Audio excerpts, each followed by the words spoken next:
entertainment band programming network. I'm Kody Lankton. And I'm Trevor, and today we will be taking a look at the Eaton Rapids High School Wind Symphony Pre-Festival concert. But first, a word from our sponsors.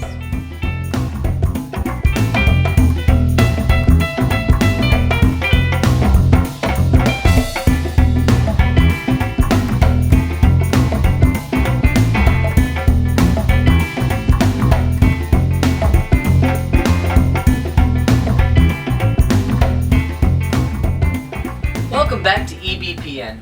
As we previously said, today we will be taking a look at the Eaton Rapids High School Wind Symphony Pre-Festival concert. Let's take a look at their first piece, Fidelity by Carl L. King.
Good. Not bad at all.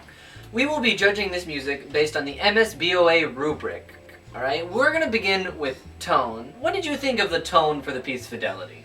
You know, I thought the tone, like, the louds got really bad. The tone was kind of suffering when we were all playing loud. Like, do you agree with that? Like, I agree. I think the quiets were really solid throughout the piece, but as you said, the louds were a bit iffy. Okay. Alright, next up is intonation. How do you think the intonation went, Kody? I think that the long notes weren't tuned well enough. Yeah, I would tend to agree. I feel as you're playing long notes, especially when they're higher notes, you should be listening to the people around you, and you should make sure to match with them. Now onto rhythm. You see, rhythm is going to be a reoccurring theme throughout all of this.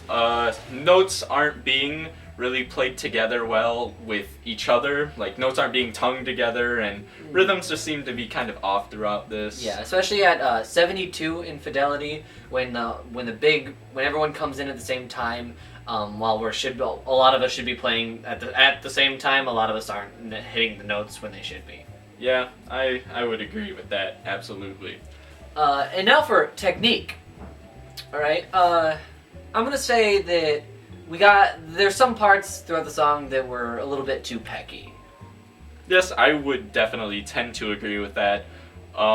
People are playing the staccatos way too short, and One other comment we could make is you shouldn't cut off the notes. Don't give it that T sound at the end to make it that tut. So make sure you watch for that. Keep the notes their length that they're supposed to be. Yeah, it is a march style, but it still shouldn't be like barely a note at all. You still need it to ring out a little bit. Yes. So interpretation. So how do you think interpretation? That's phrasing. That's stuff of that sort. I personally thought that the dynamics throughout the piece were really good. Like we definitely had the dynamic contrast that we've been working on for a long time. Yeah.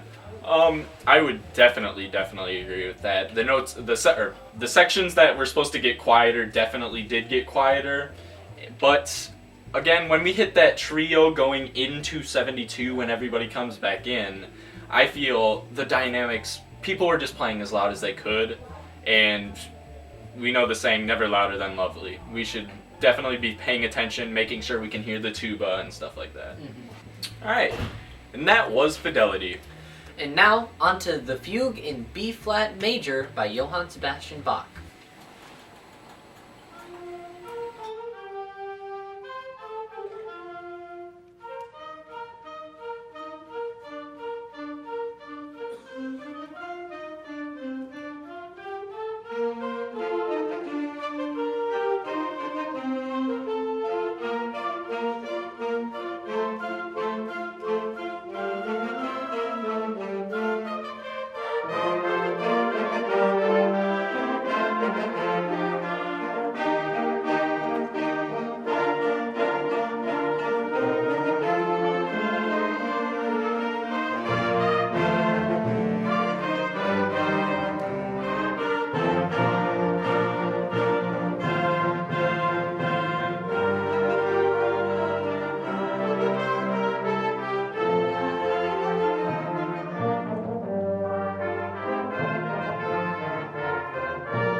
Oh man, this snack bar is amazing. Have you tried the meat?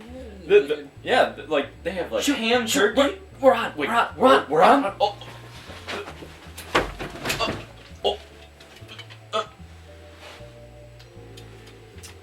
Anyways, that was the fugue. The fugue was that was really the fugue. good. So you want to kick us off with tone real quick, Trevor? Tone, yes. Okay, for the fugue, I kind of have tone and intonation going together. So in some parts of the song, the tone wasn't very full.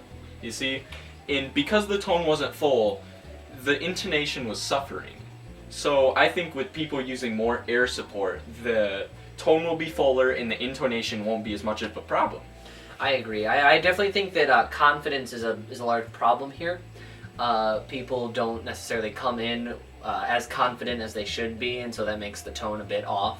And if you practice with confidence, you'll know that you're playing the right notes, and just be as confident practicing as well as performing. You gotta have confidence when you're playing your notes. So moving on to rhythm, one big thing in here was accuracy and precision. Yep. As previously stated, this is a recurring theme, folks. You gotta remember to play your notes when they're supposed to be played. Yep. Make sure you're playing them with the people around you that play your part. You want to be exactly with them. You don't want to be a moment behind or a moment ahead. Moving on to technique, For the eighth note runs, I feel that there should be definite downbeat emphasis on beat 1.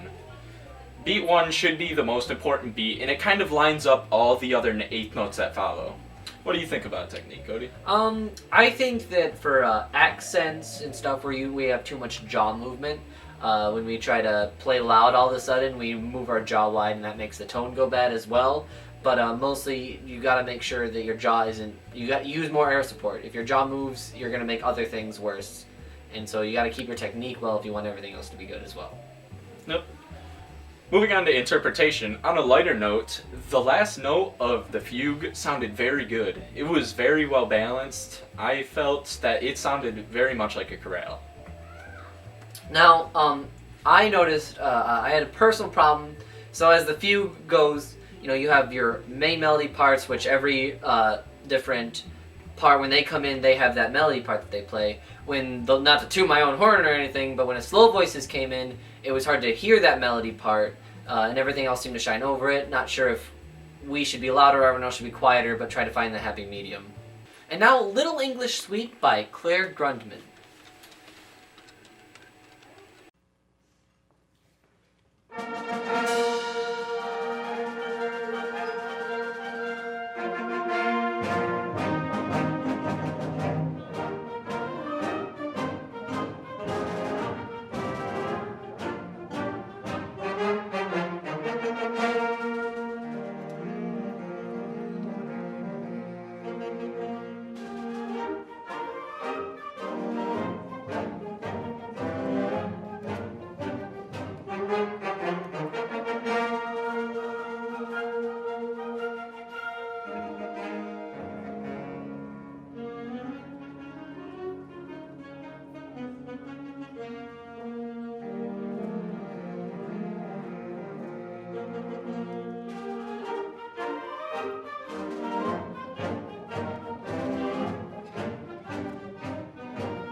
You're really good at this.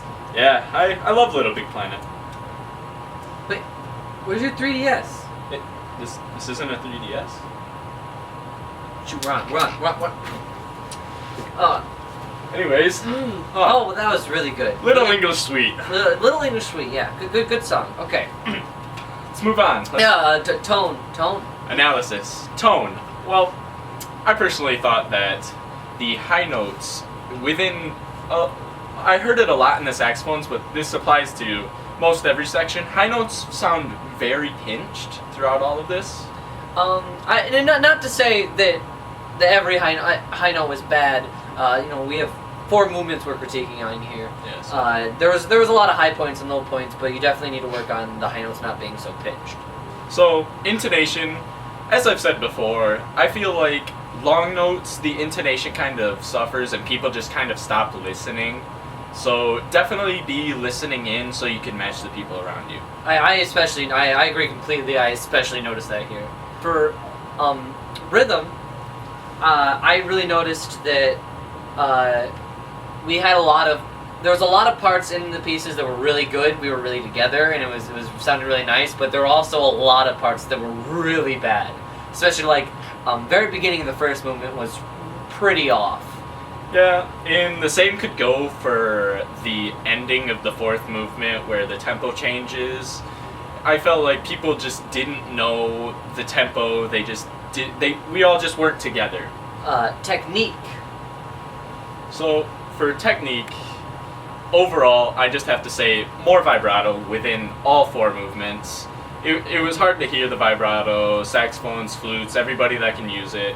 There just needed to be more of it. Yeah. Also, this is mostly in, I believe, the first movement, but the accents didn't pop as much as they should. Yeah, making sure maybe the note before it is quieter, so the accented note pops or anything like that. Interpretation, I felt the expression was like very good. Between the first piece, it sounds very playful. It's a nice playful piece that just moves along, and then the second piece, it's more smooth and melodic. And there was definitely, you could tell the difference between the two. Expression between the two was very good. Very good. Just kind of go hand in hand. The dynamics were also really solid. I was really proud. I couldn't pick out anything that was necessarily really bad compared to anything else. The dynamics I thought were pretty solid.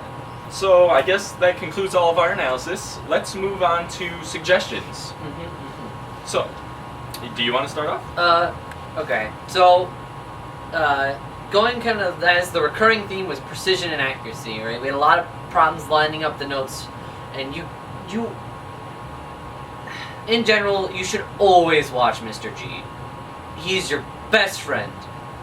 You gotta pay attention to him, especially for like there's times the tempo, like especially at the trio, didn't quite line up. You gotta watch Mr. G. Okay, I'll start with one of my suggestions. I've said it many times before, watch the intonation on the long notes. Make sure you're listening into each other, and just make sure you're playing the same pitch as one another. We don't want to hear out of tune long notes because there's plenty of time to fix them. You gotta make sure not to cut your notes short. You can't have the tut sound. It needs to be, the note still has to ring no matter what if it's a march or whatever. You can't cut it short. You can't cut it off with the tongue. Yep. I would say always use vibrato when needed. Any instrument that can use vibrato should use it when there's a note long enough that it can be used on. So always be using vibrato. It makes the instrument sound much, much better than if it were just a straight note. Also, make sure to tongue when needed. There's sometimes the notes would come out either sounding slurred or as slurred. Similarly, if it is slurred, you gotta make sure you actually slur it. But you gotta make sure that you're tonguing in. This also can go hand in hand with confidence. So you gotta be confident about what you're doing. Okay, so make sure we're all watching the conductor at the beginning of each piece. We want the first note to sound all together. We all want to be together. It's a first impression thing. Like, if we all start together, then stuff just kind of falls into place. Yeah, I agree. So, for when we get loud, we need more air support. All right, we're not getting as much air support as we need to make sure the notes are getting loud enough, and so that also helps us for the dynamic contrast. Is we want if we use more air support for the louds, it'll get louder, it'll sound louder. Then when we're not using as much air support for the actual quiets that need to be quiet, then we get that. So you need to use more air support for louds. Yep. Going along with that, I completely agree with that suggestion. When we use lots of air support, this will fix the tone and intonation problems. Using that air will just make you sound better. It'll fix a lot of things that wouldn't need to be there in the first place. And I would say watch the jaw movement on accents and crescendos. Definitely. Yeah. When you hit those accents, you do not want to have a bad sound coming out of your instrument.